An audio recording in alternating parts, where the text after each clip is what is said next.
Good evening, everyone.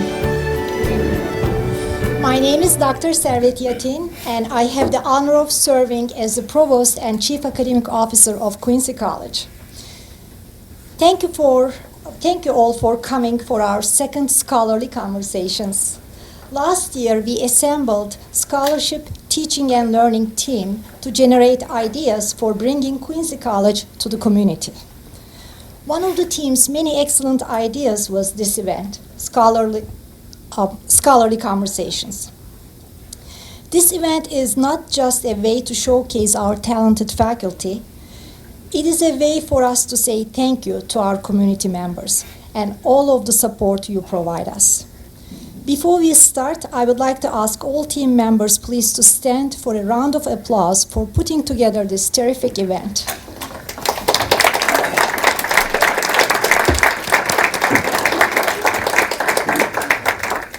Thank you.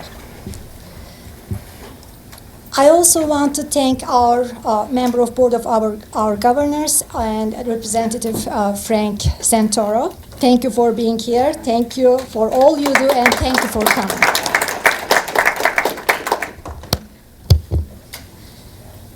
Now, a few housekeeping items. Please silence your cell phones, President including. So silence your cell phones for the remaining of the evening, please. Restrooms are outside near the entrance, and in case of emergency, please follow the exit signs. This evening, we have 3 distinguished speakers with a Q&A following each speaker. I will have the honor of introducing each individually, but not before I introduce President Richard DiCristofaro. A great leader and a great supporter of this event, President DiCristofaro. Thank you. Thank you.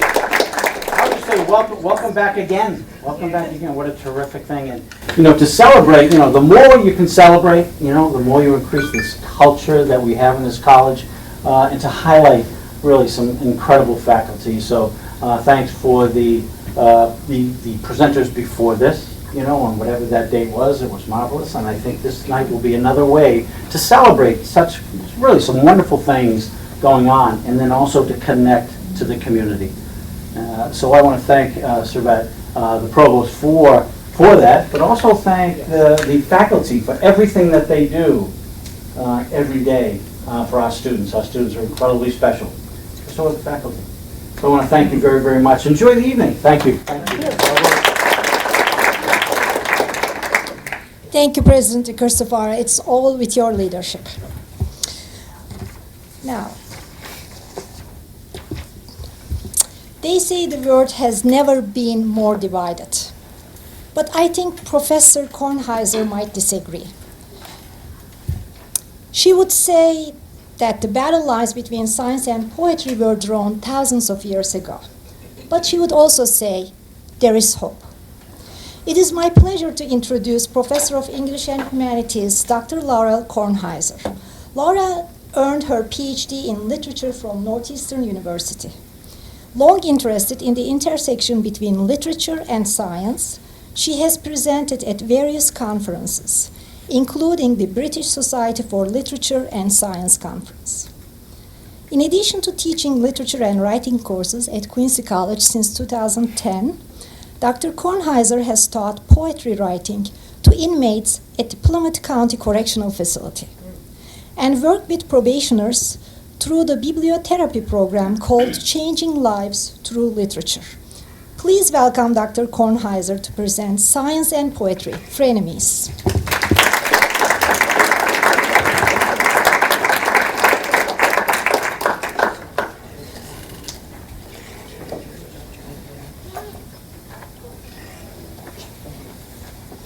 Good evening, everyone. Thank you for coming to hear this talk. Thank you, President DiCristofaro, and thank you, Provost Yatin, for that wonderful introduction. Happy to be here with all of you tonight and to share some work that I've done recently. A colleague of mine, Debbie Saderinger, who you'll hear next time we have some speakers, and I each presented a paper at Yale University back in the fall. For the American Literary, the Association of Literary Scholars, Writers, critics and writers. I can never get that one right. There's just too many nouns all in a row there. So this is a presentation that was based on the paper that I presented at that conference. So to begin with, some of you may not have known, if you look at this word frenemies, you may not have known that there was any kind of a competition or a strained friendship between science and literature. You know, it's not the stuff of headlines, for instance. So we aren't going to find headlines like "Science accuses poetry of fake news," or "Poets call science out for pretension." So that's not anything you're going to see, you know, anywhere that you probably run into. It's probably not even on social media, for all I know.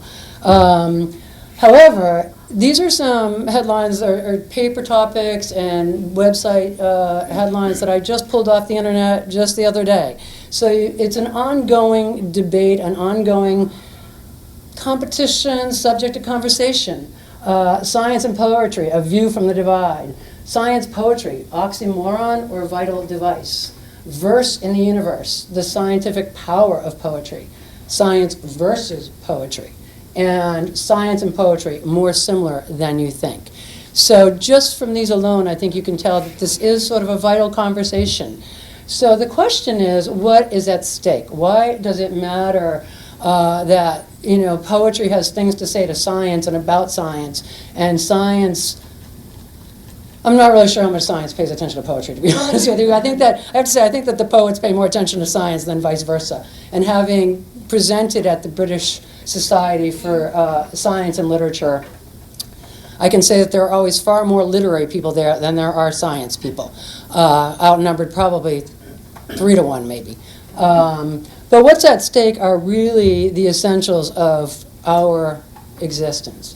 You know, when these two are sort of battling it out, they're trying to make claims for truth. And both of them, both fields make claims about truth about nature, existence, the way the world works, relationships, what we know, what we really don't know, even what we can't know, and the truth about reality. So each makes claims for all of those truths, actually. So when we think about science, we always think about science as somehow, you know, representing reality numerically. It's based on observation, it's based on experimentation, hypotheses that are proffered and tested and refuted or modified. I took this from the CUNY website, scientific method and the ways it gets at empirical truths. You know, when you go through this process, the truth concerning these empirical claims correspond to fact. They cohere with and are consistent with other established truths, and they have useful consequences. And I think that's one of the reasons we love science so much, is because we base our lives on science, right? Our buildings, our bridges, our medicine, our foods, everything is based on science. So we definitely want to trust our science. Shakespeare would, you know, represent the poet's eye, what the poet is able to do. So he claimed in this quote from A Midsummer Night's Dream that the poet's eye, in fine frenzy rolling, doth glance from heaven to earth, from earth to heaven, and as imagination bodies forth the forms of things unknown, the poet's pen turns them to shapes and gives to airy nothing a local habitation and a home. So in other words, the poet creates, right? Science sort of represents what's out there, and the poet, Shakespeare says, is actually pulling things that don't exist and bringing them in through their pen, you know, poet's pen, giving them some kind of shape and being. Elizabeth Barrett Browning, living in the 1800s, the Victorian age, which I'm going to talk about in just a second a little bit more, you know, she really kind of was pushing back against science because everybody thought science is truth. What else do we need? We have everything we need through science. It tells us all we need to know about reality. And in her poem, Aurora Leigh, she kind of goes against that, and she says, the only truth tellers now left to God, the only speakers of essential truth, opposed to relative, comparative, and temporal truths, are the poets. So the poets are getting at truths that are far deeper, wider ranging, and maybe more important, she would say, than the scientists. And I've stolen this quote from my colleague Dave Ricca, who's in the audience here. So when we were coming up with copy for this program tonight, He kind of encapsulated the way I think we sometimes think scientists think about poets, But they don't. but they don't think about them at all, that's right. So his quote, like a sad mime out in the rain, poets lament that they get no respect, which is why I think we hear much more from poets pushing back against science than the other way around. All the cool kids become scientists, he says. Probably true, we're all nerds, all this poetry people are probably nerds. So this divide goes back a long time. When we think about poetry, poetry's been around, as far as we know, at least 3,500 years, but probably longer. Most indigenous cultures encapsulate their history, their knowledge through poetry, orally transmitted for many, many, who knows, maybe thousands of years before it was written down. Science goes way back too, probably at least 2,500 years, if not longer. And it's almost been since both have been in the world at the same time that this back and forth between science and poetry has existed. Part of it fueled by Plato 2,500 years ago. Because Plato, kind of goes after the poets, and he says, first of all, they don't make anything material. They don't make anything useful. They don't demonstrate any practical skills. Moreover, they deal in representations and images, which he says are a considerable distance from truth. They're illusionists who cast spells with music. And therefore, he really didn't want them in his republic. He didn't think that they should be there. He thought they were kind of dangerous, which in my eyes, that just speaks to the power of poetry, that he was so afraid of poets and what they were saying. But that's me, all right? So skip ahead a couple thousand years, so the debate goes back and forth for a long time, and we see, a lot of works like this where poets write whole treatises defending poetry and the usefulness of poetry. We're not quite up to the art for art's sake, movement yet. It's like things have to be useful, and so poets have to prove that poetry is useful.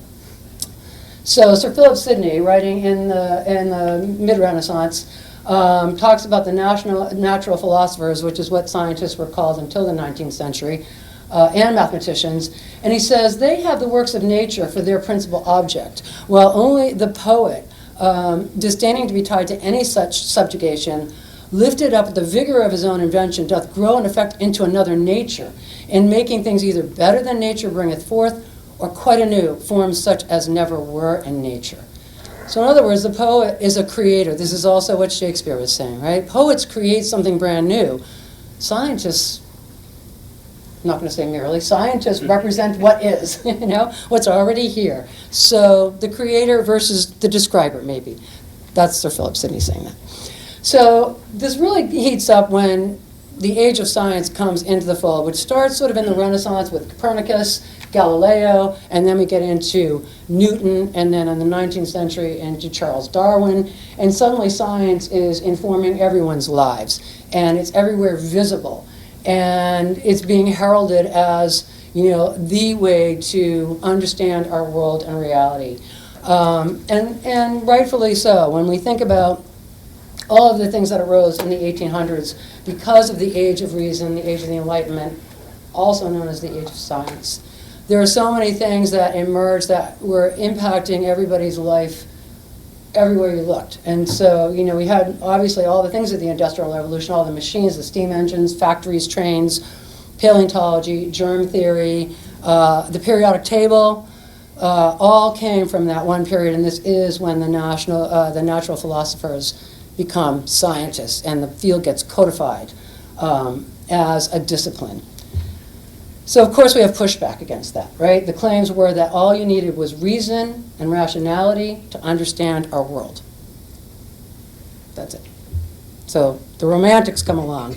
These are, it's really an aesthetic movement, it's an art movement, a literary movement, and they're pushing back against this immediately because they feel like we are more than just rationality, that a whole aspect of our mind and our understanding is imaginative.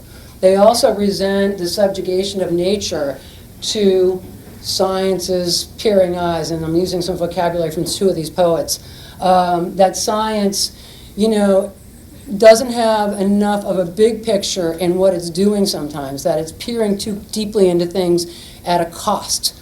And so William Wordsworth, who's one of the great Romantic poets, this is from his poem, The Tables Turn. He says, "One impulse from a vernal wood may teach you more of man, of moral evil and of good, than all the sages can." Sweet is the lure which nature brings. Our meddling intellect misshapes the beauteous forms of things. We murder to dissect. So this is pretty much the Romantic major charge against the scientists, is that in the course of their investigations, they kill what they are looking at or what they're finding out about, and there are consequences that they're not always aware of. Edgar Allan Poe, to come on this side of the pond, has something similar to say in Sonnet to Science. And Edgar Allan Poe actually was very interested in science. He read a lot of science, wrote science fiction. And he writes, "Science, true daughter of old time thou art, who alterest all things with thy peering eyes. Why preyest thou thus upon the poet's heart? Vulture, whose wings are dull realities." I'll let that speak for itself. So then a curious twist happens pretty early on, though. Once Darwin comes up with his theories, and we understand that there's this, it's called a mechanism of natural selection. Now scientists are getting into realms that cannot be observed, cannot be directly experimented upon, are hypothesized, theorized, maybe inferred from other things. And so, interestingly, the scientists start turning to the poet's tool of metaphor. And so I'm going to talk about that a little bit. But I also want to make the point that science is also an imaginative act. And that's something that sometimes I think poets and people that think about this, people that study science studies, want to make sure we remember this, that science is an imaginative act. That before you can send a man to the moon, you have to imagine doing that. And then the science to achieve that is created, right? Before you can build a skyscraper, you have to imagine the skyscraper first, and then you find the science a lot of times. So a lot of times the material reality that comes out of science is in the imagination before the science exists to bring it into creation. So this is a quote from Aaron Grintner about metaphors in science. There are innumerable examples in the history of science wherein a rudimentary idea was first represented by some metaphorical expression, and then, through research and rationalization, was brought into concrete existence. Every exploration begins with a creative inclination, demonstrating that all creative processes, such as metaphors, underlie all structures of scientific research. That's a huge claim there, that metaphors are the foundation of all of these. I'm not sure that I would go that far, but I think someone who's studied that can make that kind of a statement. I think it's very interesting. So when we think about typical metaphors in science, they're used for two reasons. First of all, science needs to communicate what it finds to the public. And especially in democratic societies where a lot of decisions are made that interact with either our environment, our health, that impact us in all different ways, we need to understand the science behind these things. And so metaphors come in handy for explaining science to the lay public. But we'll find, too, that metaphors are used within the scientific field itself. So metaphors such as waves, right, sound waves, that's based on ocean waves. What is this like? It's like sound waves. We talk about the mechanism of natural selection, right? That is a metaphor. Genetic blueprints, carbon footprints. So if you look at the language of science, you see that metaphors are sprinkled everywhere. So they're already there. But sometimes they can be misunderstood, right? So you have to be careful, especially when science is conveyed to the public, that metaphors are not misunderstood, either on purpose or by accident. And this came up with the mRNA vaccines. And M is a metaphor. This is messenger RNA, right? So that's a metaphor. And it just, it has a role in carrying protein information to the cytoplasm, where it can, sort of say, please make this kind of protein, and then triggering our body's immune response. That's how the mRNA works in a nutshell. But obviously we know that this was misunderstood in a lot of situations. People in the public thought that meant that our DNA was being altered, right? Or the vaccine codes you somehow, right? We use this language of computers all the time, especially in genetics. And so people started becoming suspicious of it for that reason. People thought that the vaccine was going to inject microchips into everybody, and I found out that was one guy kind of blew it up on social media, someone named Charlemagne, who had heard that Bill Gates wanted to, it was some kind of like a tattoo, something that they were going to be encoded with our vaccine card, so we didn't have to walk around with a card. We would somehow have some kind of a digital card inside of us or something to prove we had been vaccinated. And so suddenly that became, oh my God, Bill Gates wants everybody to have chips inside of them so they can be tracked forever, right? So this is when it's a dangerous thing to use metaphors. Metaphors are helpful because they are a little bit fluid, because they create analogies so we can understand things, but they can also blur lines and they can be ambiguous, and that can create problems. This also happens within the scientific community. I'm not going to go through all of this in the interest of time, but particularly with genes. When we talk about genes encoding and genes as code and as encoders, that was found to be misleading because it was like the unit thing was also the agent at the same time, and so the narrative around that was a problem, and the idea of a gene agent was a problem, that it was somehow misrepresenting the information. And so that language has changed to genome, which is considered like a blueprint, and it also becomes problematic sometimes. It was limiting, Evelyn Fox Keller, the physicist I mentioned earlier, talks a lot about how that language limited what people were looking for. One particular area where that's true is with what they called junk DNA for a while. There was all this stuff, they're like, that's just junk DNA. And so people didn't look there for anything. If you call something junk, if that's your metaphor, they're like, okay, that's worthless. We don't need to look there for anything. And then over time, they realized this was very significant. There was something else going on in there that needed to be attended to. And so now we call it the dark matter of the genome, which, I don't know, dark matter also sounds a little scary, I don't know, but I don't know if it's any better, right? So, but again, it's this idea that, if you name something, if you use a metaphor for something, that might limit someone's thinking. That might keep, if one scientist uses it and it keeps getting passed down, then people might not look outside of that box, and that can be a problem. So even within the scientific field, metaphors can be a problem. So not only does science use metaphors, but some poets use science as metaphor. So this is one of my favorite poets, Kay Ryan. She was the Poet Laureate of the United States about 10, 12, 15 years ago.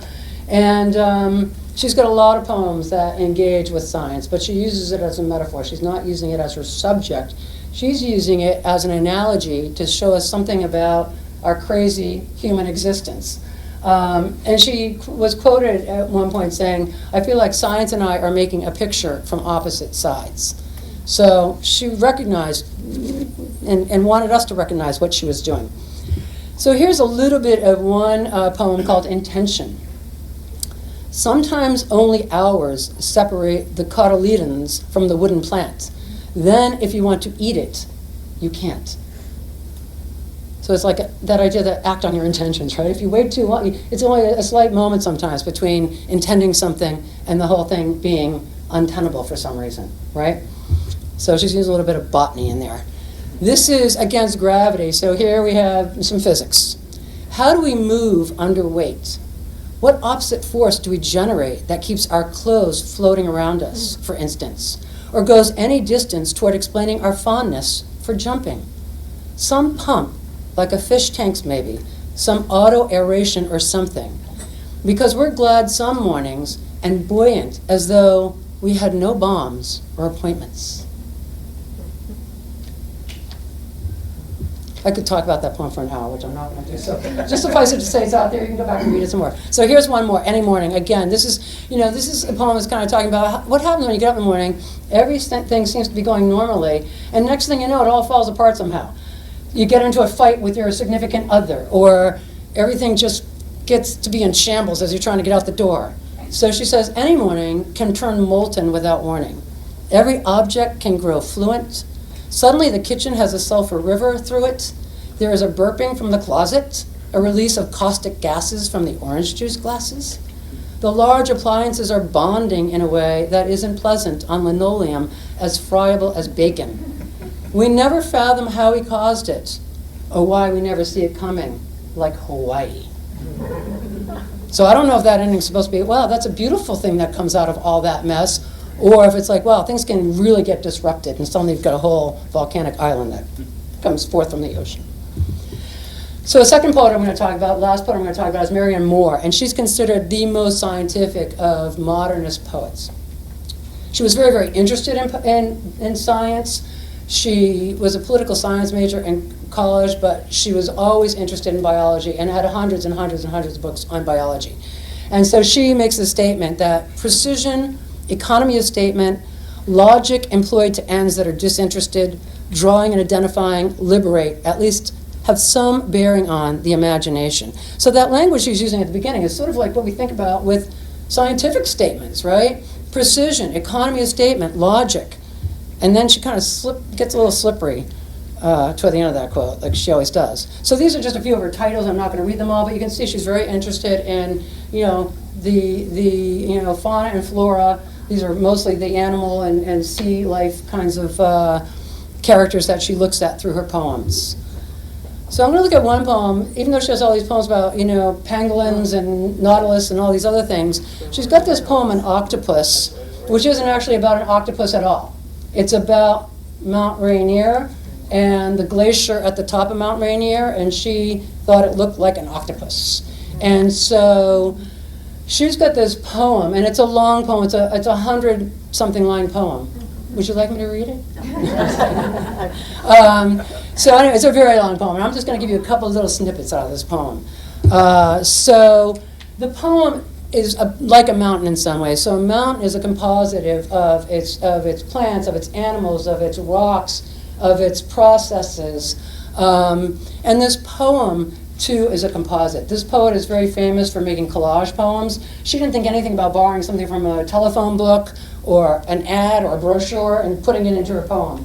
So what she does with this poem is she constructs this mountain of over 100 lines is she shows us how we really draw from all kinds of sources for anything we know. So she uses guidebooks, she uses scientific language, she uses an advertising brochure, she uses description from when she had been at the mountain. It's a really interesting composite of all different styles and a mesh of different sources. So these are a couple of lines that show you what she does with this kind of stuff. She calls that glacier deceptively reserved and flat, lying beneath a sea of shifting snow dunes, comprising 28 ice fields from 50 to 500 feet thick. So she gets precise and not at times, right? She says it's python-like and it's killing, it hovers spider-like, and then she gets a little more scientific when she says that it's stained transversely by iron where the water drips down. She also goes through animals. Some of them are anthropomorphized, some are not, so exacting porcupines, but then when she's starting to talk about the antelope, she has a whole little composite of styles there when she talks about the antelope. Very typical of what she does in this poem. And even the physical and biological processes, she's rendering the idea that this mountain is always in process, that almost like knowledge, it's not stable, that all these things are going on under the surface, almost like Kay Ryan's Hawaii. We're going to get a little bit of foreshadowing that this thing is going to erupt. So at one point she says the mountain's cone-like top is reminiscent of Mount Fujiyama's until an explosion blew it off. And this is exactly what she has happen at the end of her poem. An avalanche comes and cuts down the glacier a bit, and she has to use a simile to say what it's like, and a metaphor and a simile in that last line, and a curtain of powdered snow launched like a waterfall. So there's an avalanche. So what is she up to in this poem? Sorry, before I go to that. Just like science has to be careful when it uses metaphors, poets have to be careful when they are using science, because they'll get called out. So there's one critic who says she doesn't like this poem because she feels like Moore is she's using scientific detachment. She's foregrounding biological and geological activity. That she's complicit with science objective knowledge, even though it's instrumental in concealing while enacting the privileges of power. So one critic is saying she's being too scientific, and she's actually a feminist critic. She wants to hear Marianne Moore talk about the mountain more in feminist terms. And another one says that she's not being accurate enough. Says, hey, if you're going to bring science into a poem, you better make sure your science is right. Because at one point, I think Moore puts a tree at the wrong height or something. And she says that, poetry's role is to teach us to attend to what we perceive and to trust the words we use to articulate our perceptions. So poets have to be careful with what they do in science. And so my perspective on this poem is that she's really showing that all of our knowledge is by accretion, that we really, everything we think is a product of historical writings, things we've read, things we've seen, things we've heard said, things we've been taught. Is there any such thing as original knowledge? So just look, and she also says science is never finished, that science can be overturned. What we think one day and base our reality on one day can be changed. So just to finish up, the question is there any such thing as unfallen, unmediated knowledge, whether it's scientific or poetic? And Marianne Moore would say you have to be Adam before Eve showed up to have that relationship with the world, an original relationship with the world. Because otherwise, everything is mediated through others. And so in the end, poetry and science, frenemies, they're friends and enemies, but this is my view. So through science, we marvel at the intricacies, expansiveness, patterns, and processes of our world, and we enjoy all the benefits of its applications. And poetry, through poetry, we marvel at the intricacies, expansiveness, patterns, and processes of our world, and we enjoy the benefits of its art. So metaphors and imagination together bridge science and poetry. So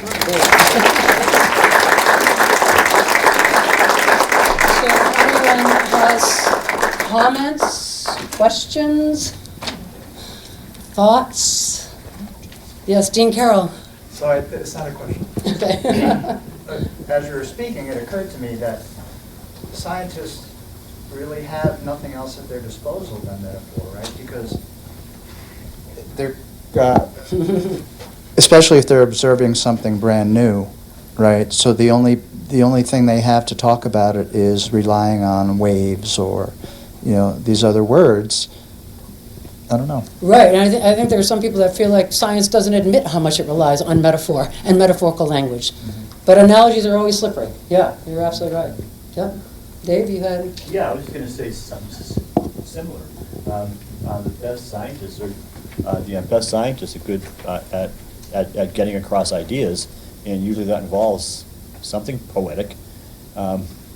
Schrodinger's cat, that whole idea. Right. That yeah. can't be explained in a way that isn't metaphorical. Right, and again, that's why I think it really explodes during the time when genetics come into play, and trying to figure out evolution and the mechanisms of that. And using the word mechanism alone. Yeah, there you go. Yeah. There's a metaphor, Yeah. right? So yeah, how do you say it without using metaphor? Yeah, Right. How do you communicate? Yeah, exactly. Okay. Yeah, thank you. Oh, sorry about that. Any other questions or thoughts? I was curious, when you talk about the relationship between science and poetry, you hear that expression, poetic license. Is that meant to be an insult or a compliment? Poetic license implies that you're allowed to use your imagination to get at a truth. So you're not sort of tied or tethered to exactness, which is what Marianne Moore is doing in that poem that I was talking about. She's playing loose with certain things. She's being accurate with some things, playing loose with other things, and she knows she's doing it. But part of it is to get at a greater truth beyond that. So poetic license allows you to play fast with the facts if it means you're getting at a higher truth in some way. Right.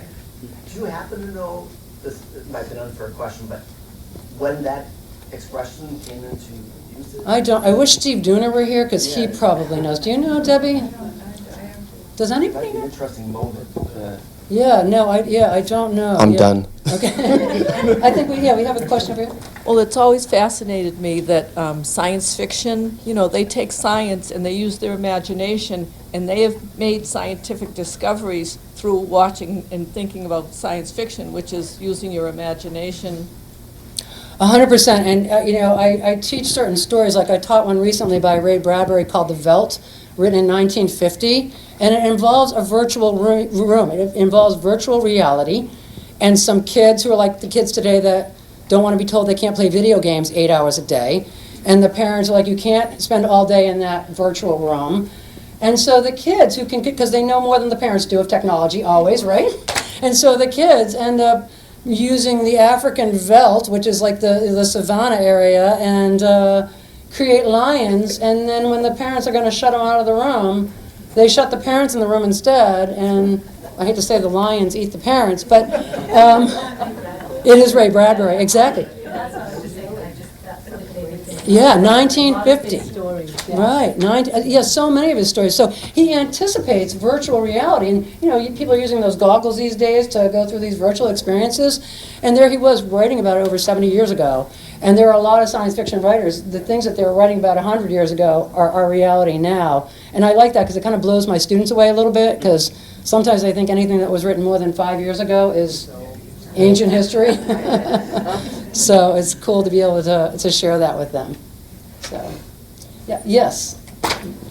I just feel that, what you're saying is really incisive, because I feel that people back then, in the ancients, they tended to be more, they used to express things more poetically. So even scientific truths can be expressed poetically. Right. Whereas these days, if it's poetry, it's not science. If it's, if it's science, it's not poetry. It's, but they're actually the two sides of the same coin.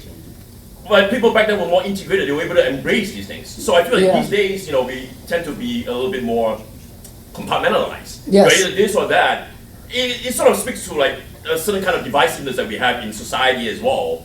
They're two sides of the same coin. They're kind of like the yin and yang. But we just sort of like are more separated these days. We sort of that's that and that's something else. So I feel that this is great, and people should maybe realize that a little bit more. No, I love what you're saying so much, because some of the earliest science was actually written in verse. Right. Like the times of Plato, Socrates, that was when science was written in verse, and for quite a while. And interestingly, another writer, Ralph Waldo Emerson, who I quoted at one point when he says perception is fatal, meaning that whatever you expect to see, you're going to see. So even with science, if you have a hypothesis and expect to see certain things, you have to be careful that you're not, becoming a self-fulfilling prophecy. But he, in 1830, was worried about all the compartmentalized, way that society was becoming, that, industry, you do this job and you have this piece, and you do this job, you have this piece. And so it's exactly what you're speaking about, that, it became sort of disintegrated rather than integrated, and knowledge fields become so specialized. And sometimes that cross-fertilization is what really gives rise to amazing insights, right? So, thank you very much.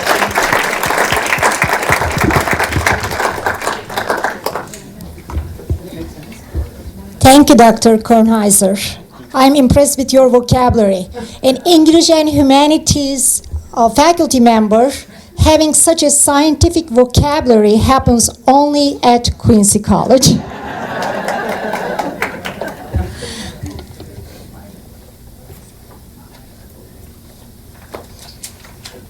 We'll just change the slides.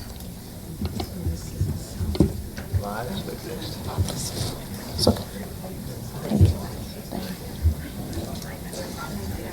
All right. It seems that every day another study comes out with nutritional advice. How do we know what is true? We are very fortunate that someone at Quincy College has the expertise to untangle the complex web of nutritional and genetic research. It is my pleasure to introduce Dr. Purna Mukherjee. Prior to joining a research lab at the Dana-Farber Cancer Institute, Purna earned a PhD with her work on cancer chemoprevention in India. Currently, she is a research faculty member in the Department of Biology at Boston College and teaches as an adjunct faculty at Quincy College. Please welcome Dr. Purna Mukherjee to present Cancer, Bad Genes or Bad Diet. You decide.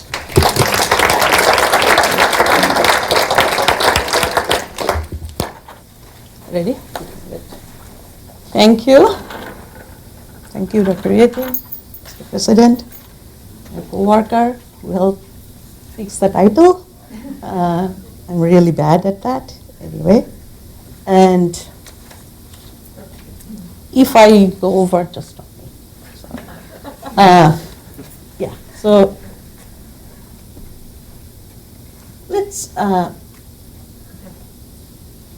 it's not changing.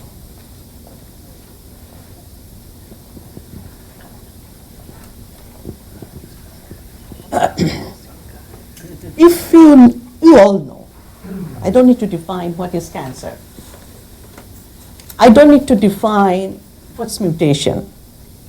If anyone, any day, you can get this disease, you go to the hospital, you have to go biopsy, you have this mutation, you have that mutation. Pharmaceutical company, they're ready to give you drug. If you're lucky, you'll find, but you know, where we are with the cancer every day, 1,600 people are dying in this country. But nothing against, we are doing science. That's why we are here, and again, better to, sometimes feel better to do poetry, not science, like it's so frustrating. This paper, Hallmarks of Cancer, the Next Generation, Dr. Weinberg and Dr. Hanahan from MIT, they published 2011, and it's a landmark paper and cited 5,000 times by other authors. So, what they said, they said, cancer cells carry the oncogene. So, you know, or who doesn't know, mutation is in your nucleus. And if any changes in DNA that can, if your tumor suppressor gene off or oncogene on, and that will give you cancer. That's the dogma. Last 40 years, 50 years, we are working on this. Okay, so if that is a dogma, why do you think cancer is not a, so is that all the mutation? You go for screening, genome, is that all hallucination? No. They are there. So where is the problem? Why it's not working? Why is still palliative? Why I get cancer and I get panic? So, we are saying, it's not weak. I'll go back to that slide, it's from 19. It's not kind of suppressed. This is, problem is not in the nucleus. Problem is in the mitochondria. Mitochondria, again, go back to your high school biology, that's your powerhouse of the cell. Who generates ATP, energy, right? Now, how the mitochondrial problem upregulates all this mutation that you can see on the screen, right? Let me talk about your normal cells, who just review. Okay, so this is when you eat, everything turns into glucose. Whatever you're eating, it has to be glucose. Glucose is an easy molecule in your blood, abundant. Window is from 80 to 120 mg per year, right? That's the first step. When you go, glucose enters, you don't need to remember all that, just to review it. Pyruvate, and this is the mitochondria, the yellow structure, where you generate your ATP. But there are 3 steps. First step is the glycolysis. Second step is the TCA cycle, Krebs cycle. Only you generate 5% ATP. So where the majority of the ATP is coming from, that's called cellular respiration, where you need oxygen to burn the glucose. Electron transport chain, oxidative phosphorylation, it's all same. So there's a complex, everyone knows who is from biochemistry, how you generate 90% from here. That's your normal cells.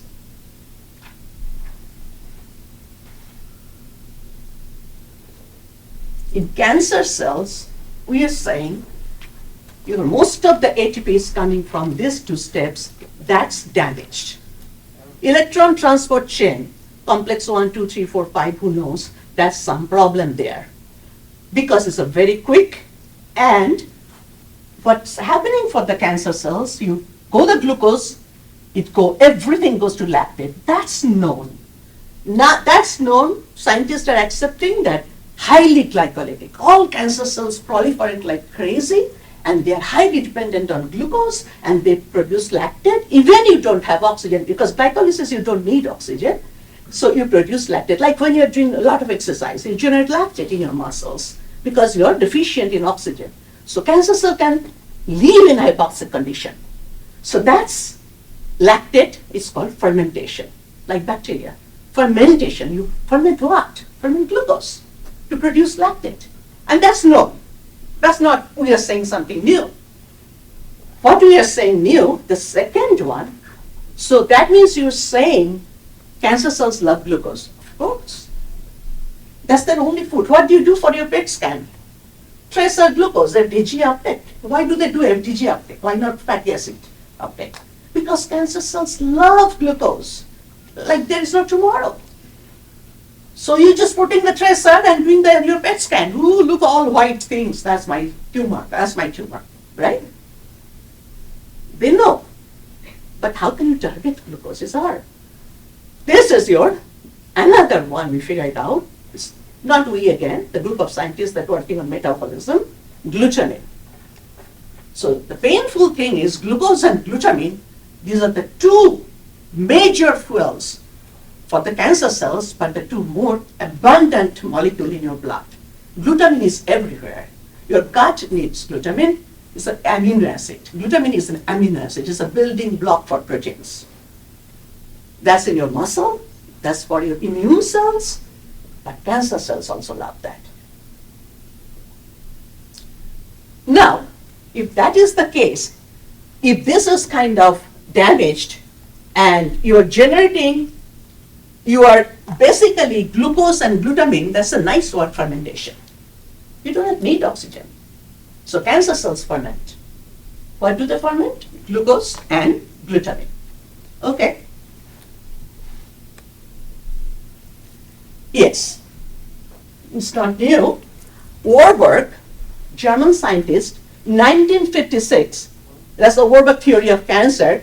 He said that cancer cells continue to ferment glucose to produce lactate, that time without anything, just a microscope, few tissues, and cancer arises from damage to cellular respiration. He used that word.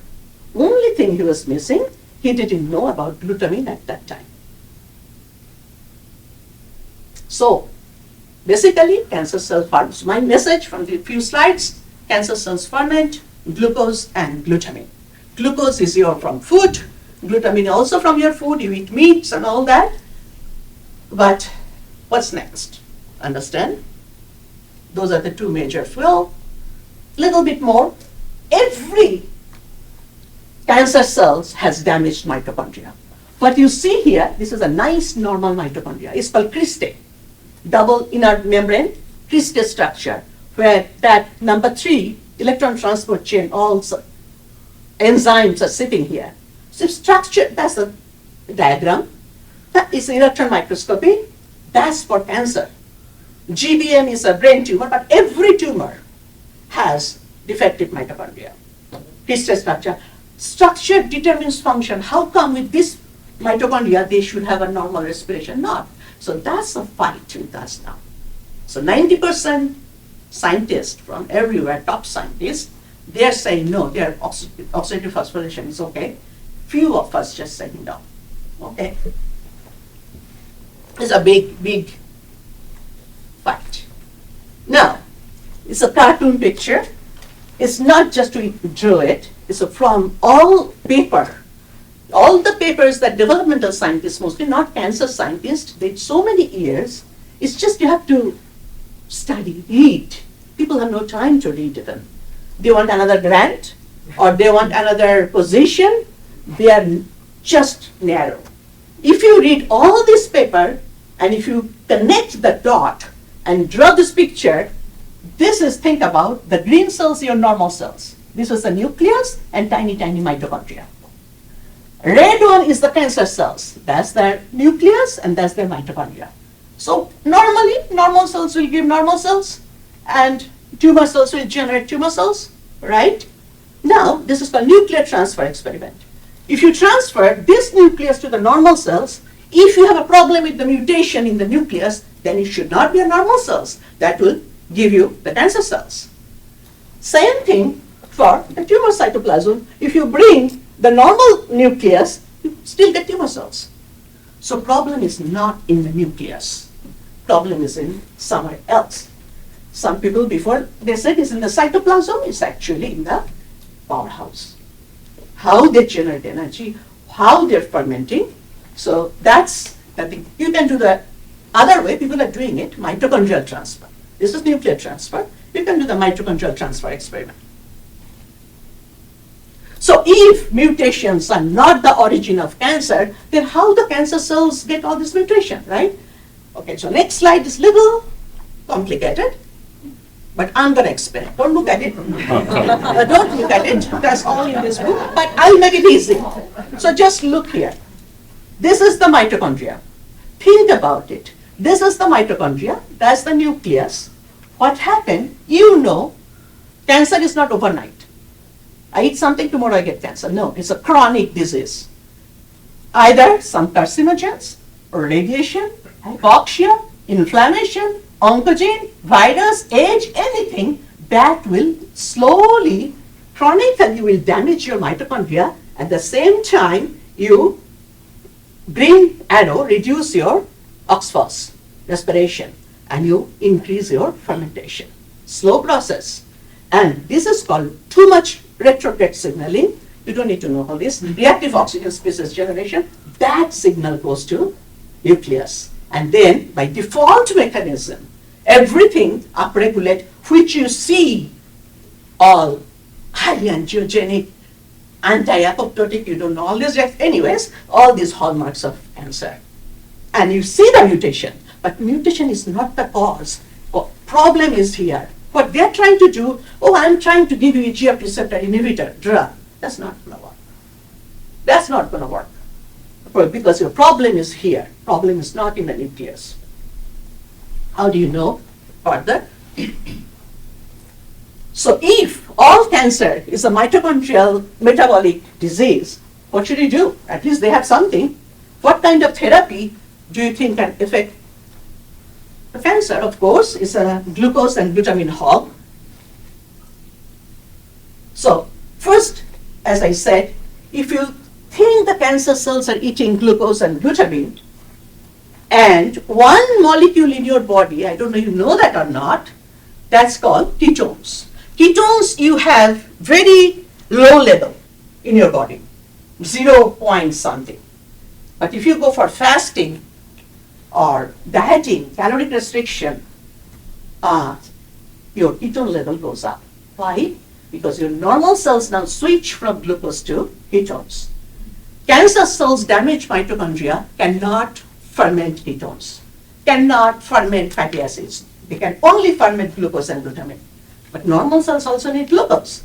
Why not you flip from glucose to ketones?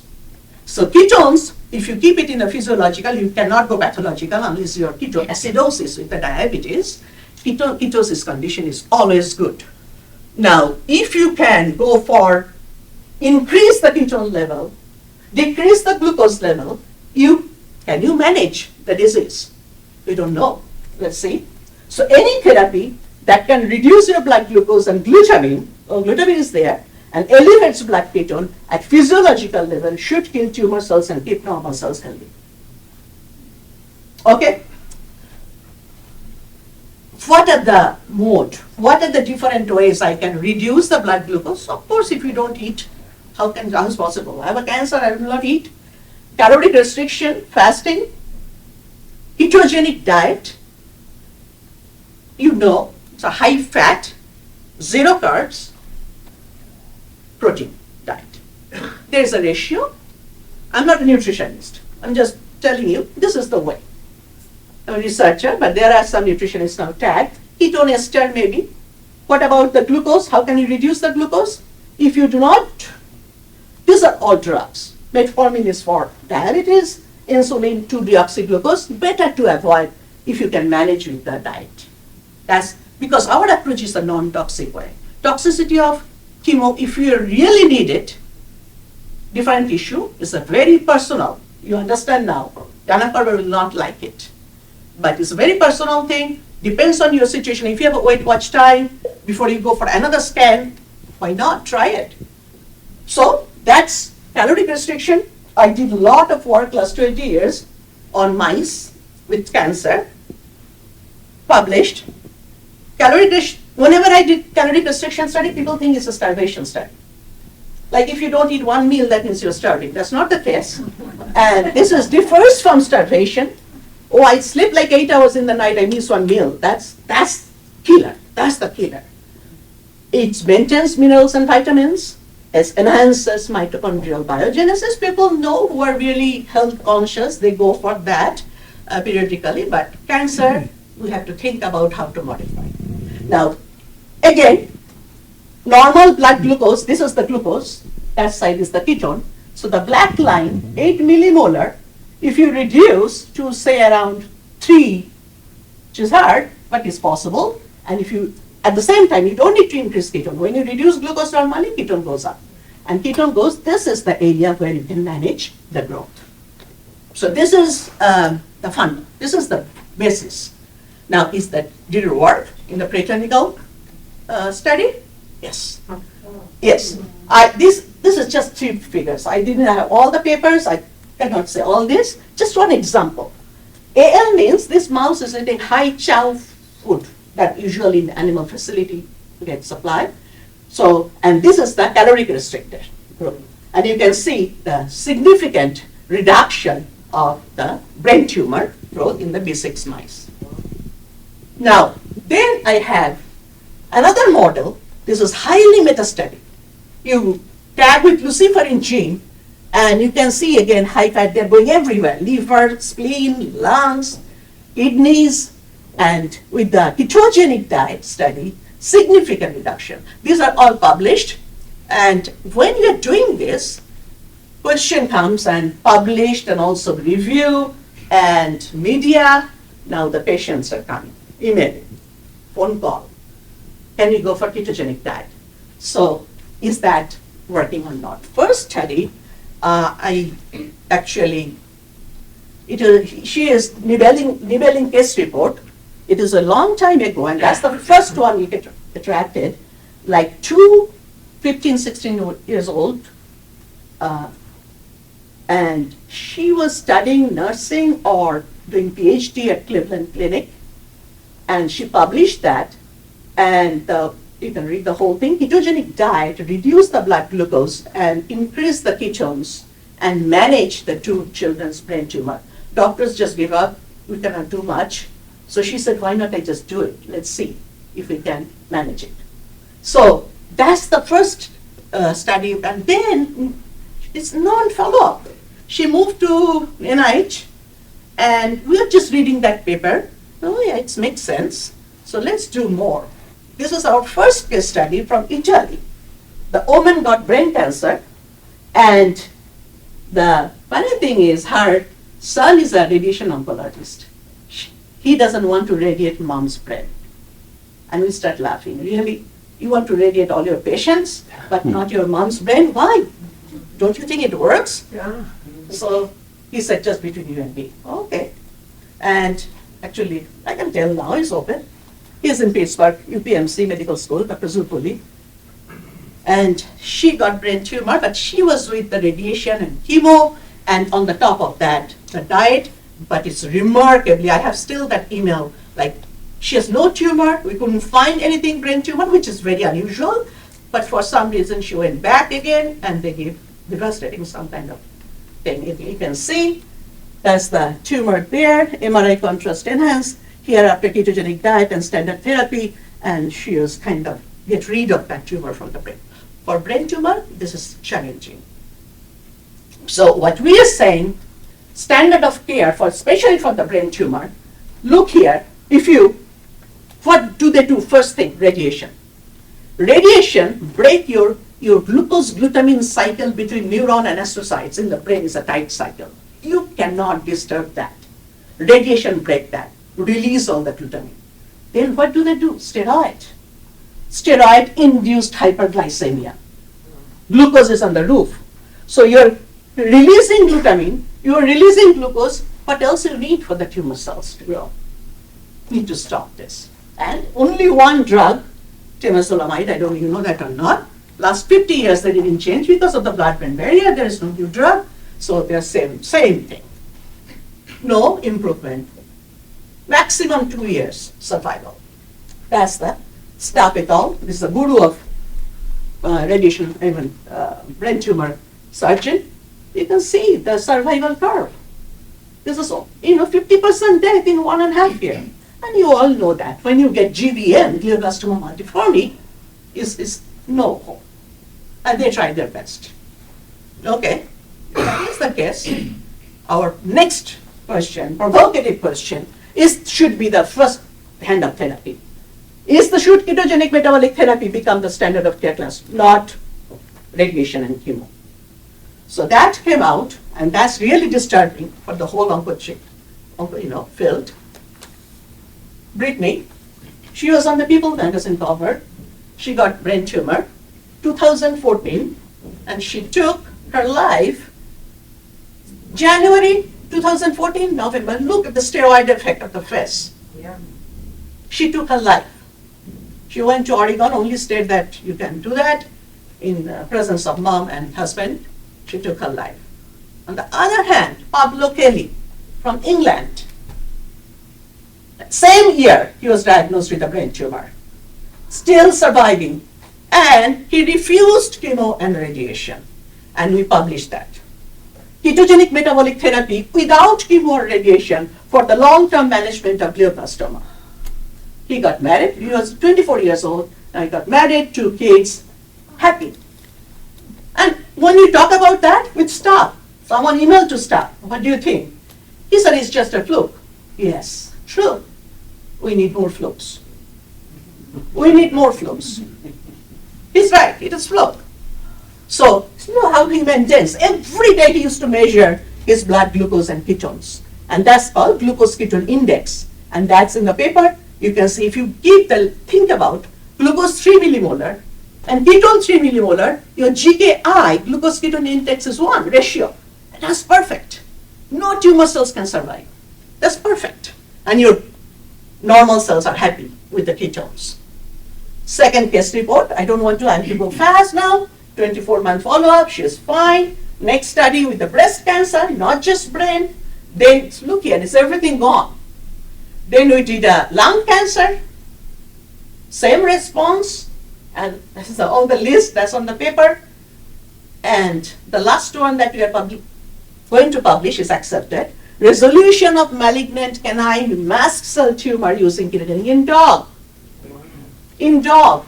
So the parents didn't want a still big tumor. Muscle tumor is very common in dog. So the vet said, you have to euthanize. She said, no, okay, I'll do. Before that, I'll try. Email us, read us, everything. And she chose to go for ketogenic diet. But you can read that, she is like raw chicken. Wolves never evolved to eat those Stop and Shop aisle food, high-on food. They're not. Give their original food. Chimpanzee never get cancer. They are 100% similar with us, 99% genetically. They have BRCA1 gene. Why chimpanzee not get cancer, we get cancer? Because what do they eat?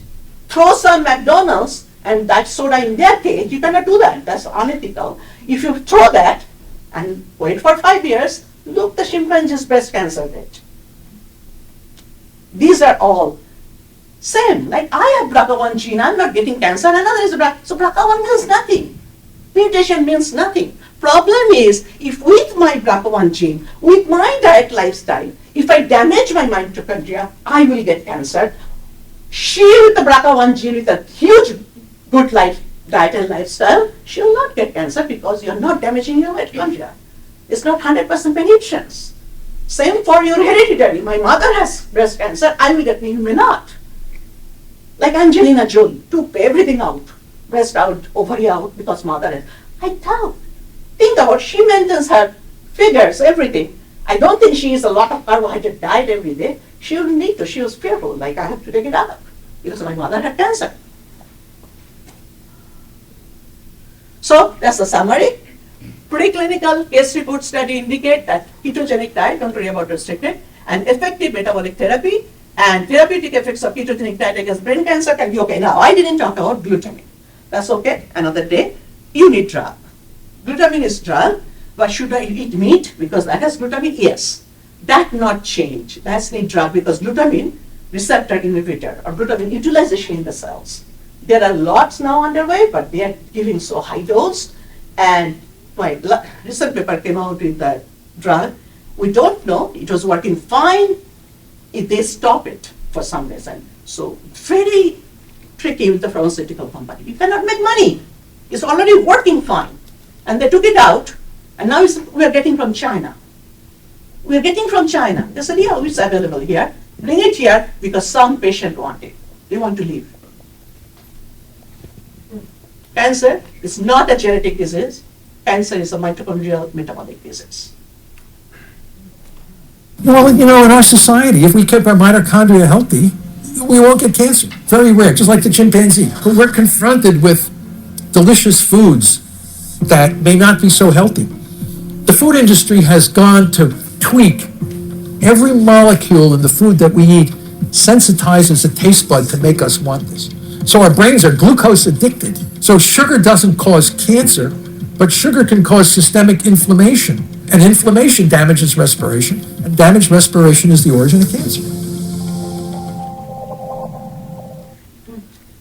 It's almost. Thank you. I'm from Boston College. So I worked with this old guy for 20 years, and I think we'll achieve something very soon because it's not just here, all over the world, and they translate his book in China, in Norway, in New Zealand, in Australia, and they are getting amazing results. They are trying to establish metabolic clinic, and we are just looking all the patients, whatever, and how come we cannot do clinical trial? Yeah, they are doing clinical trials wrong way. They are doing standard of radiation. Can you believe it? You are making like a mess in the brain with the radiation and all that. Now you are saying the diet gonna cure this? Why don't you start first like Pablo? Start with the diet first and see if it's working or not. Then go for, okay, it's not working, I'm going for radiation. It's gonna work. They're afraid. And their license will not allow. For some reason, I don't want to say, I needed to go to that apartment, not for myself, for someone.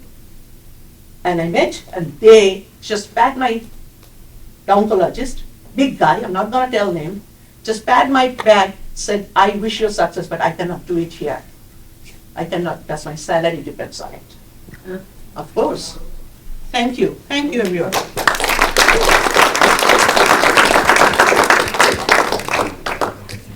Oh, sorry. I need my water. Yes, any question? Any question? Somebody over there had a question? My question is, are there any large-scale studies that have been done, either on people or on animals? NIH is doing that, because so much pressure is coming from Boston College, they cannot just say, otherwise they could stab us. Pharmaceutical company, or if it's like 20 years ago, we are not here. In the parking lot, you can see our dead bodies. Oh. But they are trying to, NIH is doing it. You can try it, you can see clinical trial ketogenic, but what's the control? We're saying what control you're doing. You're doing the standard of care, high dose of temozolomide, high dose of radiation, and you are just giving the nutrition. Every cancer patient has a nutritionist on the side. And they said, yeah, use less glucose, don't drink soda, don't do this. That's not the way. You have to keep that diet as a medicine. Yeah, what's sample sizes, would you say, roughly? I would say 20. 20 individuals? Yeah. Okay. Yes, compliance issue. Okay. Not everyone wants to go. It will take time, Dave. It will take time. That's why I depended on case report. Yeah. It has to go individual, case report, reports on dog, not mouse, human, and just do that, then it will come. It has to come from the patient population, not from the dog. They will never. Are there any large-scale animal studies? Mouse, we're doing it. Animal is mouse. And some, dog. Yeah, mouse studies is there. It's there. All right. And not just us, everyone is doing that. Okay. I think we should stop science now, mouse now, rather go to human. We are dying. There's no time left. We will do another 50 years mouse study? No. We want to say in my lifetime, not many. I just want to ask exactly what, just simply, what would the diet, be to help you to not get cancer or? Prevention, good prevention. I'm telling you, again, if you know the concept, like definitely not glucose. If you get cancer, different story, how to prevent it. Because all the time patients coming, we need to send to some people. Some of the books are there. Dr. Kalamian, she's a nutritionist. She's also doing a lot of follow-up publishing on that. And for the prevention, if you do like definitely glucose cut down, and if you can time to time measure the glucose, periodical fasting, intermittent fasting, raise your ketone level high. We are not sure the ketone ester. Dr. Dominic from University of South Florida, he himself on a ketone guru, he does that. I think that's going to work because ketone is highly anti-inflammatory molecule. If you reduce your inflammation with the ketones and ketosis and reduce, I think you can prevent it. If you have any chances like my family had that, one should be careful. It's very hard for the kids. Now, UK cancer, they are funding us, children cancer, because they don't want lot of rise in the childhood brain cancer because of this brownie, cake, and all that. So this funding for is ketogenic diets to prevent. Now, prevention, for the kids, what do you tell them not to eat, all that? But parents are interested. So they are funding, they are giving money. Yes, we need to know that. That's really scary rise in UK. Yeah. So kind of that, but glutamine is another story. We'll talk about that. Anyway, thank you so much. I was just going to say, is the reason why this has not become the standard of care, or is not becoming the standard of care even in top hospitals in Boston, for example, is it because of the power of the pharmaceutical companies and that they don't want that to actually happen? First of all, they want to see. Their response is we need to see more. We need clinical trials. And the way they are doing clinical trials, I told you.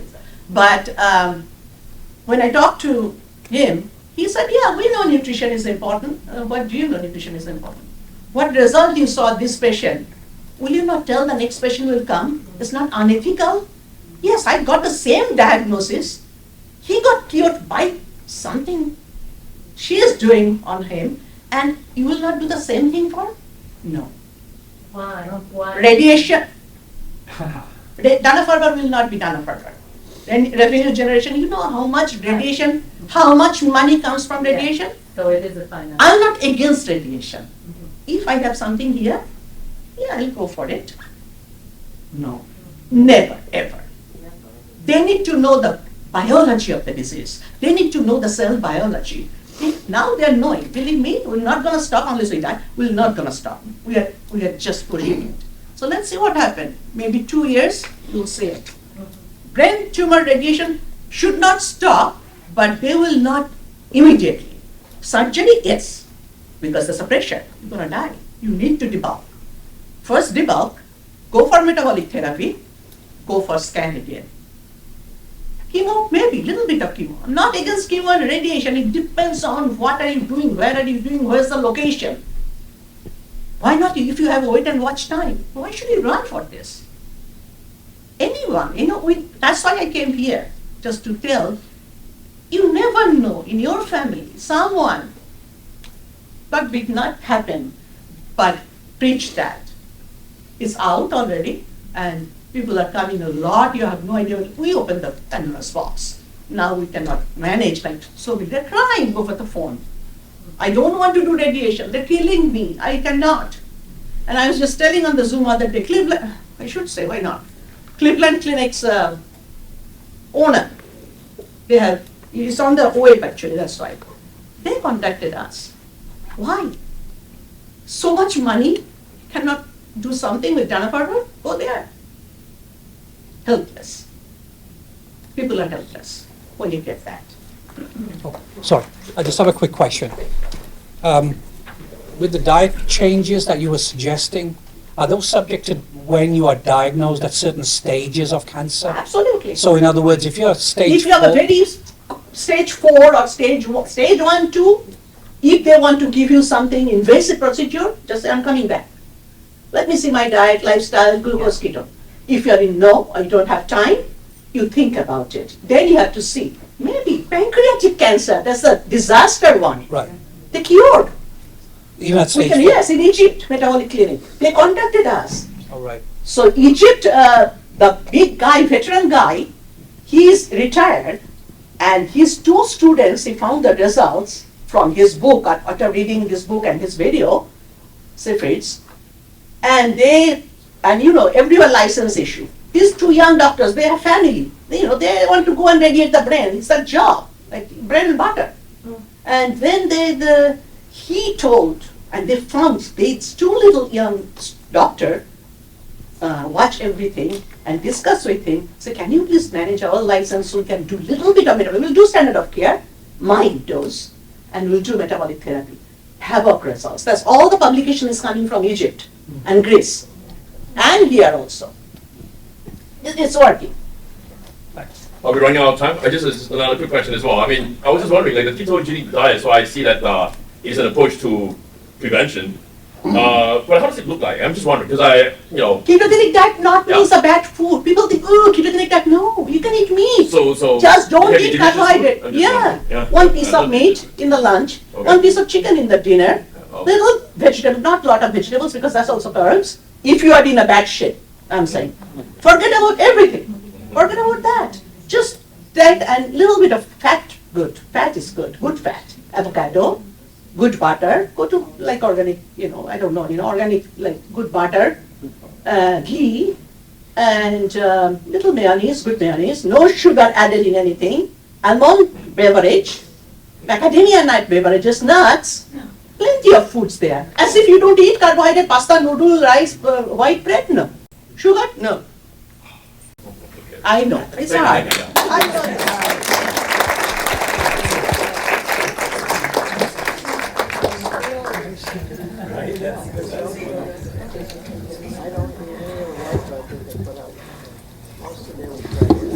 Thank you, Dr. Mukherjee. I'm so afraid I'm not eating any sugar anymore. No ice cream, no cake.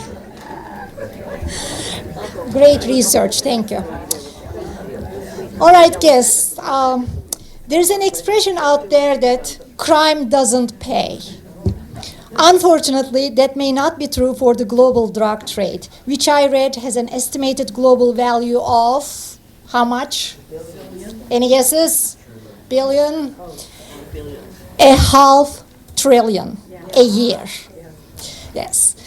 In her lecture, business professor Kristin Noone will tell us how global masterminds use business strategy, creativity, and logistics to outmaneuver law enforcement. Dr. Noone earned her MBA and doctorate in business administration from University of Phoenix. With her extensive experience as a consultant, manager, and a leader for a variety of industries, Dr. Noone joined Quincy College faculty at 2017. She teaches courses in the fields of communication, marketing, economics, and management. Please join me in welcoming Dr. Kristin Noone to present High on Supply, Wasted Genius.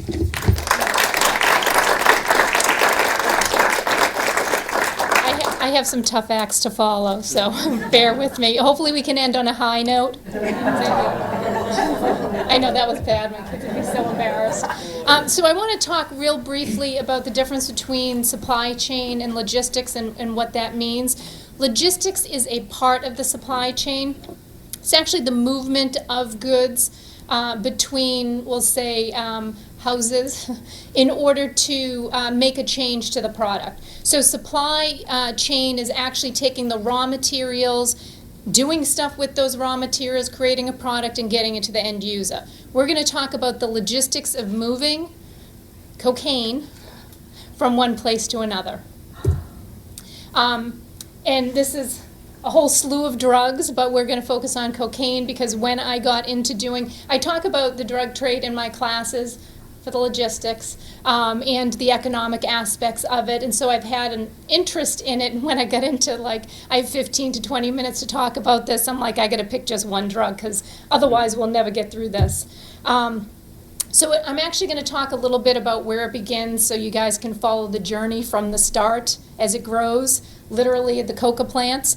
The couple of areas where, I can't see when up close with my glasses. Colombia, Peru, and Bolivia are where the majority of the coca plants grow. 70% of cocaine, though, is produced in Colombia.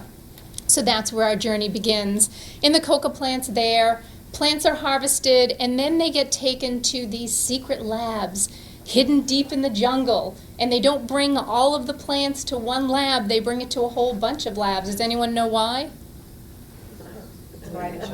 Yeah, divide and conquer. That's a good way to do it. Yeah, so they don't get shut down. I heard that over there, too.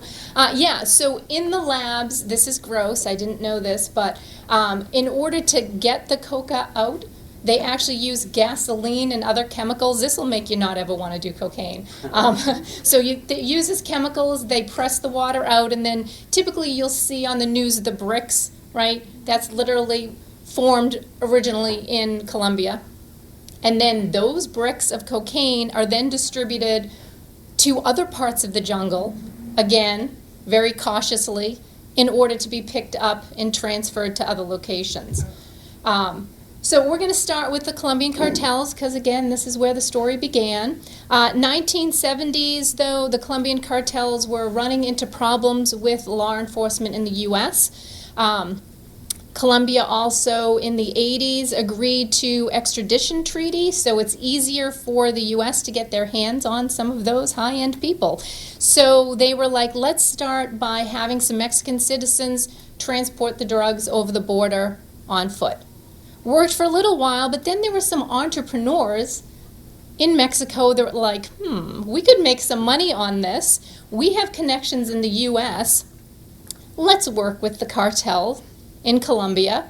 And so they finally made some agreements, and now majority of the drugs go through the Mexican cartel to coming into the U.S. We'll call the distributors within the U.S. franchises of the Mexican cartel.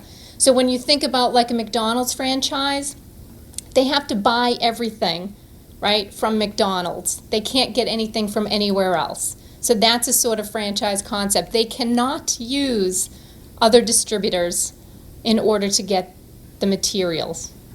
Be careful there. All right, let's go back to the 70s and 80s, right? Flying high. Medellin cartel used to transport, they'd get the drugs to Bahama, put them on an airplane, and then they'd fly them into Florida. They'd land on dirt roads or berms hidden in areas, and that's how they would get the product into the U.S. Fantastic, right? Except Bahama government got some flack from the U.S., and so it was made a lot more difficult for them to do that. Again, this is where the whole transition with Mexico came in. Became too challenging, so they also, along with moving the product in through Mexico, they decided to use some legal methods of getting it in. I'll call it legal methods of getting the product in. In the meantime, though, they still use aircraft, but what they use is a super light aircraft, ultralight plane, sorry, not super, they're ultra. They're even lighter. But they drop the product still in areas. So their planes are still used, but they just don't land. So they actually use cargo ships. So what they'll do is either the product will be hidden, the cocaine will be hidden within the product, or there are false bottoms and false sides within the cargo shipment containers. Great way to get things in there, but we're catching on. We'll stay on the high seas for now. One of the things that the U.S. Coast Guard and Border Protection have found, since 2011, there has been massive numbers of boats coming into the country. And they've caught quite a few of them. So what do? They're like, let's go to submarines and semi-submersibles. You can see this is one of the semi-submersibles. And if you've ever been out on the ocean and you're trying to see anything, including land, it's really hard to see things, and that's like trying to find a kayaker in the middle of the ocean, right? Very difficult to find. But there's a lot of good things we can learn from this. So there are organizations, including the Marine Corps and the Navy, that are looking at the strategies that and the logistics that the cartels use in order to transport goods. And some of the ways that the drug smugglers use logistics on the high seas, it's estimated that only 9% of their vessels get stopped. 9% of everything, right? Submarines and the semi-submersibles, as I mentioned, very difficult to see. Cartels can make a profit even if 90% of their product is caught, right? And again, that's an estimation, but I think it's probably pretty accurate. And we really aren't even close to knowing how much actually is making its way in here. Boat transportation is often only one way. They'll bring the boat in and then they'll sink it after they get the goods off, of course. And then they quickly adjust trade routes. Anytime they start to feel pressure from somewhere, they're like, oh, hey, let's go over here instead, right? Pretty good. Well, logistics of the U.S. Navy and the Marine Corps have been watching this very closely, and some key takeaways that they're finding, and I'm sure you guys know there's been some stuff that we've seen, some aggression from China in some areas where there's water. They use water. So some concerns are that if there was ever any kind of altercation and we needed to get goods or supplies to military operations, we can't do a good job of that because we're big and bulky. That's kind of the way that they described it in the articles. So they want to use less expensive platforms, use smaller vehicles, be more creative with how they get the product there, change routes quickly. Don't always be like, hey, this is a great route, let's keep going here. Change them more frequently. Now let's hop back onto land, and you guys can take a ride with me to the trucks. We are going to talk about just one person because it was pretty amazing how many years he was doing this for. So Carlos, I'm not going to even try to say his last name in Spanish, though. He's a Mexican citizen who came to the U.S. in 1992 and started his own thriving trucking company. Doing great, but I guess not great enough.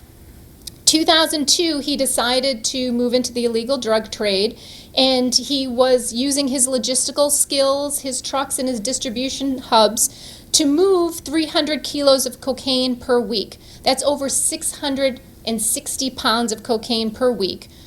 And then guess what? He had to bring the cash back over the border to Mexico to the Sinaloa cartel. So 2002 he started. He was sentenced in 2019. That's a lot of years of profitability, right?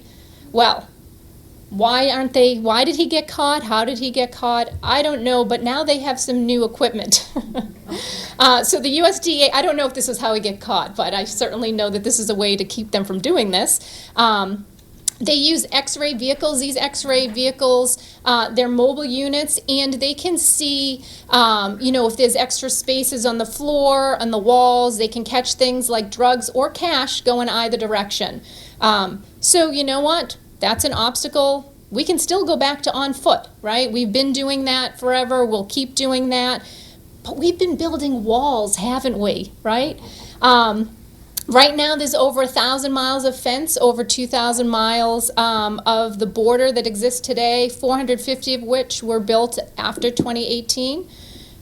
So you go up, we'll go down. These are two of my favorite tunneling operations, by the way, we're going to talk about. Tunneling in Tijuana. This happened after a wall had been built in the area that they typically transported drugs. It was from Tijuana to San Diego, and it was part of that Sinaloa cartel, which we talked about a minute ago. And you guys have probably heard the name El Chapo? Yeah. Yes, okay, need I say more? This tunnel was almost a mile long, 5 feet tall, 2 foot wide, electricity, rail track, drainage, ventilation, disco system. I'm just kidding, no disco system. So the Mexican authority identified the tunnel, and it was literally one industrial complex to another. How did they do this? Well, they made sure there was a lot of noise happening all the time. So no one caught on to the blasting and the drilling and all the things they had to do to create this. Now, this is even more of my favorite. KFC connection, finger licking good. It was from a bedroom in Mexico, dug 22 feet down, 600 feet across, into the basement of a KFC. It was identified by U.S. authorities because the owner of the KFC, or the old KFC, was caught with over $1 million of drugs in his car. And so they're like, maybe we should search his residence and other places that he owns. And there's still more. What else can we do to get over the walls? Well, we can use catapults and air guns. Why not? Brilliant, right? And obviously those are not the catapults and the air guns they used, but they were the only depiction I had. So marijuana is the product of choice, though, for this option. I don't know if it weighs less. Maybe, I'm assuming. Okay, let's get the products into the hands of the consumers.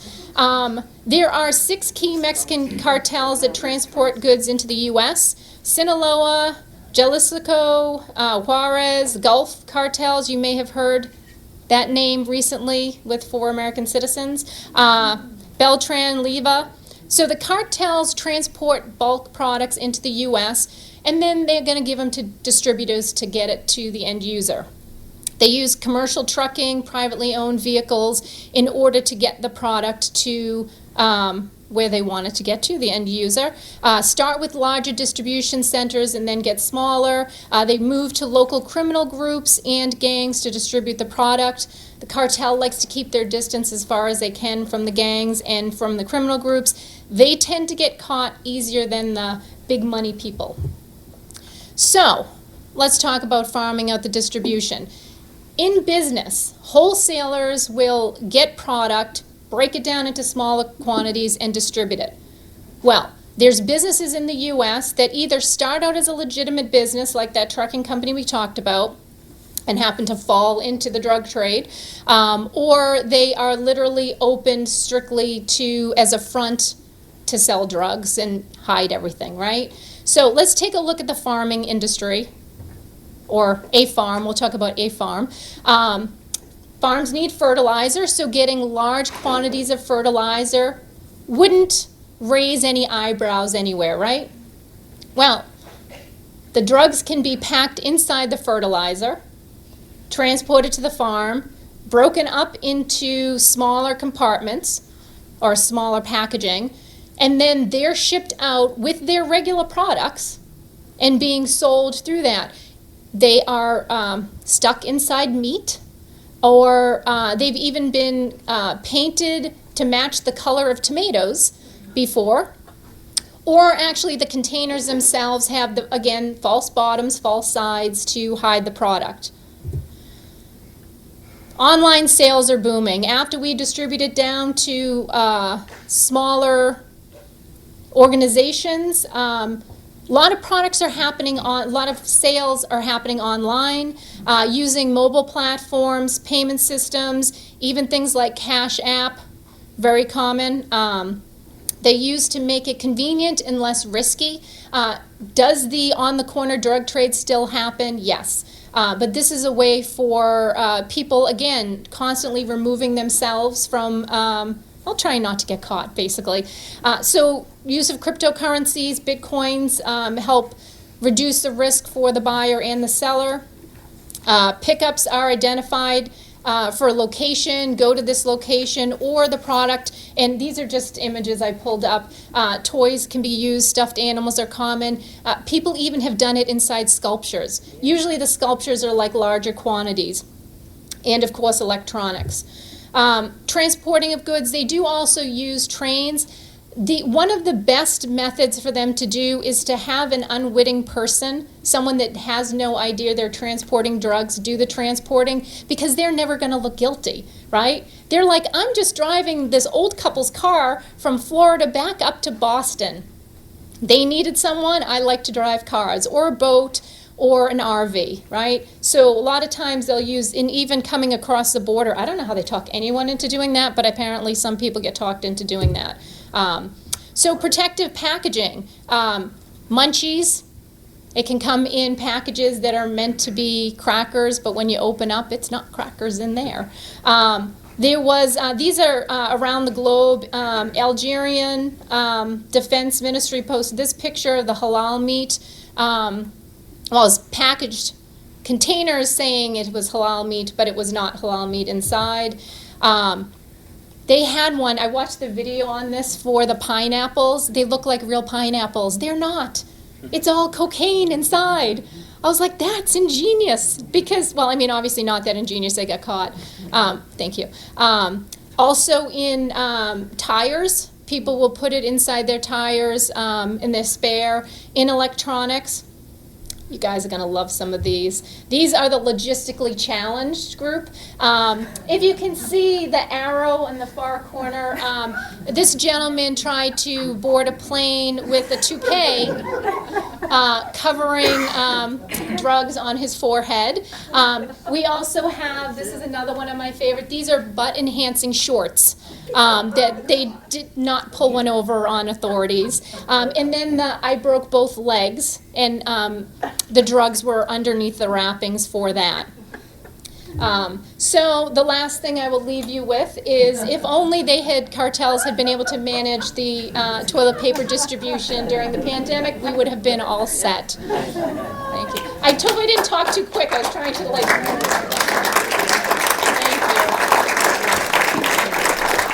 Thank you. Does anyone have any questions that I can answer? I don't want ones I can't answer. Oh, go ahead. On the map, it looked like the distribution. Yep. I'm going to see if I can go back to it. Yeah, it's about 5 slides back. It looked like the biggest section of red dots was the northeast. Yeah. I didn't really want to point that out. Yes. So is that because of affluence or? Yes, because if we looked at because the ability to afford the drug, cocaine, yes. I think that's a very good assessment. So, yeah. Yeah, I think also that area just have a higher population density overall. Yeah, that's true too. But I mean, when looking at some of the other drugs, there definitely was a difference in terms of affordability and where people would be buying it. So I didn't choose cocaine for any reason other than it was easier to follow. Some of the other stuff was very complicated. Any other questions? No? All right. Well, thank you all. Oh, wait. Sorry. One more. I can ask. Oh, you can ask. Go ahead. I was just curious. You mentioned that if a route is discovered or revealed, a trafficking route, if it's found out, they'll find another. Yes. You also mentioned cargo ships. So are drugs sometimes taken from Colombia, for example, to another, like an Asian country, and then put on the cargo ships? Yeah, it can go different. Yeah, it could go to a whole different country, and then in that packaging, make its way back to the U.S. Yeah, yeah. Anything else? All set? Go ahead. No, it's more like a comment. I mean, it's great that you bring to light some of these things, because I think a lot of strategies and tactics don't have a moral compass. It's up to us what we want to do with it. So we can learn that they have very good strategies, but like in business, we can use a lot of these things in a good way, in a more ethical way. So it's great that you bring to light some of the things that are being done there, because a lot of these strategies have no moral compass, but we can use fire in a way that's going to be useful for society. Yeah, there's other organizations that are looking at, I know I just used the military, but there are other organizations that are looking at their distribution system on a smaller scale, because a lot of times they just take the wholesaler, and then they distribute it in large chunks, as opposed to going like, well, let's go to another distribution center and then another one, and kind of break it down that way. In some ways that helps, because then you can transport the product in smaller vehicles, in trucks and things like that, because as you know, we had issues with the 18-wheelers and finding people being able to drive it. So it's not just the military looking at it. That was just, I was running out of time, so didn't talk about it. Anything else? Good? Okay. Thank you all.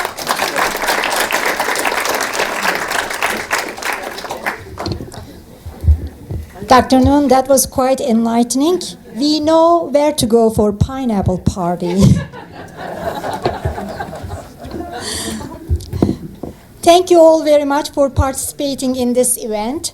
Before we all adjourn to the hors d'oeuvres and refreshments, I would like to ask you for one more round of applause for our tremendous speakers, please.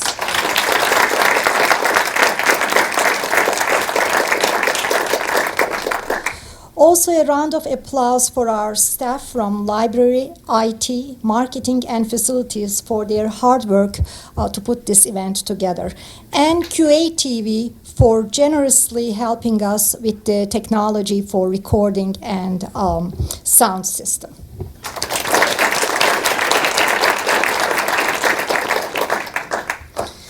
Yes, this evening's event was just another opportunity to learn with and from our talented Quincy College faculty.